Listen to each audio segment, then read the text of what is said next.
Barefoot Pookie White. I am a co-founder of the original West Side Crips. I started the Crip altercation after we joined the East Side Crips of River Washington in 1971. And in 1972, River Washington fell and went to YA, went to the pen. And I took all with the Crip altercation and turf off, and then we expanded and started a new name, Crips, Turfs, all over the West Side and the East Side. And eventually it went abroad. It's all over the country.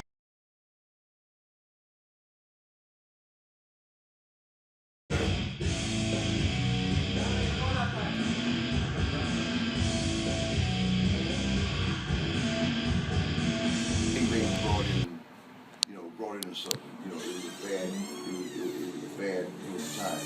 Because after the Civil Rights Movement, after Martin Luther King, the Kennedys, Malcolm X, all our leaders were killed, inside of the community, the rights for equal rights and all that, then we started resorting into, protecting our communities, and so then we had, we were a big boom generation. You had neighborhoods full of youth, full of youth. You had Big John Seals. You had communities full of youth, that was in and out of the system, driving around and getting bucked, so that was the thing.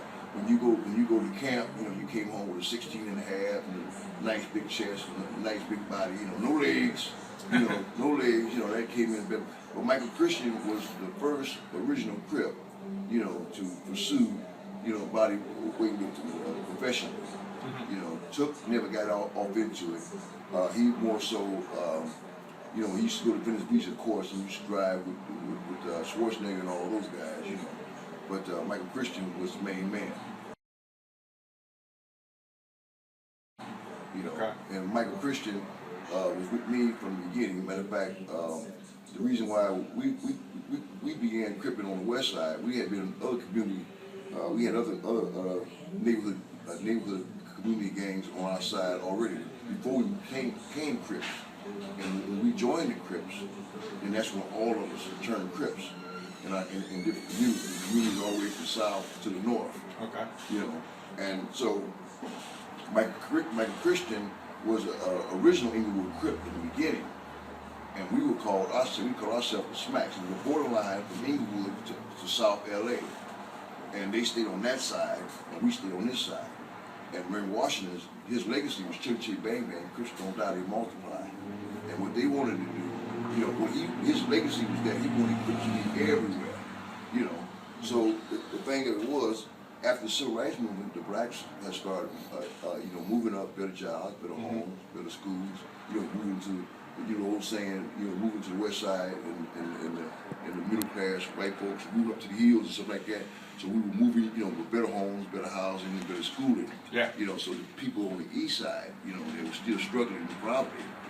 They had the advantage of the Civil Rights Movement of Martin Luther King, the Kennedys, and Malcolm X, and all our leaders.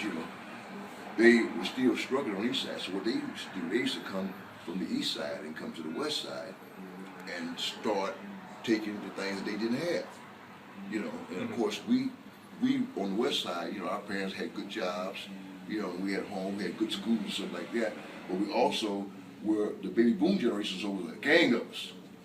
So we started our own communities, protecting our own hood, protecting our own schools as far as elementary school. We had a thing in elementary school where, you get the king of elementary school, then when you got on up to junior high school, you had your gangs, your neighborhood gangs and stuff on the West Side.